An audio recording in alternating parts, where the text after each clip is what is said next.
Hi guys welcome to my channel. అందరు ఎలా ఉన్నారు? బాగున్నారా? నేను కూడా చాలా బాగున్నానండి. ఈరోజు మీకోసం బేబీ కార్న్తో పకోడా ఎలా చేయాలో చూపించబోతున్నాను. ఇది చాలా క్రిస్పీగా చాలా టేస్టీగా ఉంటుందండి. నార్మల్ కార్న్ ఉంటుంది కదా, స్వీట్ కార్న్ కానీ నార్మల్ కార్న్ కానీ దానికన్నా ఈ బేబీ కార్న్ అయితే టేస్ట్ చాలా బాగుంటుందండి. ఈ విధంగా ఒకసారి ట్రై చేసి చూడండి. ఇంకా రెసిపీ విషయానికి వస్తే ఫస్ట్ మనం ఒక దబర్లో కొంచెం నీళ్లు తీసుకొని రుచికి సరిపడా సాల్ట్ వేసి ఆ నీళ్ళని మరగపెట్టాలి. లోపు మనం ఈ బేబీ కార్న్‌ని ఒక ప్యాకెట్ తీసుకొని, ఈ విధంగా మనకు నచ్చిన షేప్‌లో కట్ చేసుకోవచ్చు. నేనైతే హాఫ్‌కి కట్ చేశాను. మీరు ఇంకా చిన్నగా కావాలంటే కూడా కట్ చేసుకోవచ్చు. దీన్ని ఇలా నీళ్లు మరిగిన తర్వాత అందులో ఇవి ఒక్కొక్కటిగా వేసేయాలన్నమాట. సో, ఇవన్నిటిని వేసేసి ఒక 10 నిమిషాలు ఉడకనివ్వండి. 10 నిమిషాలు ఉడికితే చాలు. మరీ ఎక్కువైతే ఓవర్ కుక్ అయిపోయి మెత్త మెత్తగా అయిపోతుంది. చూసారు కదా! ఒక 10 నిమిషాలకే ఇది ఈ విధంగా ఉడికిపోయింది.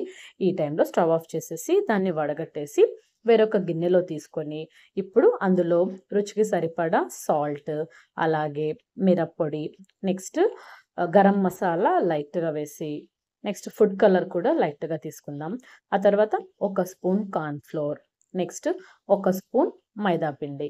సో, క్వాంటిటీ కొంచెం కాబట్టి ఒక్కొక్క స్పూన్ సరిపోతుంది. అలాగే ఒక స్పూన్ ఆయిల్ కూడా వేసుకొని మొత్తాన్ని స్లోగా మిక్స్ చేయండి. లేదంటే అది బాగా తునిగిపోతాయన్నమాట. చూసారా? ఈ విధంగా మ్యారినేట్ చేసి ఒక అరగంట పక్కన పెట్టాలి. నెక్స్ట్ స్టవ్ ఆన్ చేసి బాండలు పెట్టి డీప్ ఫ్రై కోసం ఆయిల్ వేసుకొని, ఆయిల్ వేడెక్కిన తర్వాత అందులో మనం మ్యారినేట్ చేసి పెట్టుకున్నాం కదండీ బేబీ కార్న్, అది ఒక్కొక్కటిగా వేసుకొని సిమ్‌లో ఒక 5 నిమిషాలు అలాగే ఉంచేసేయండి.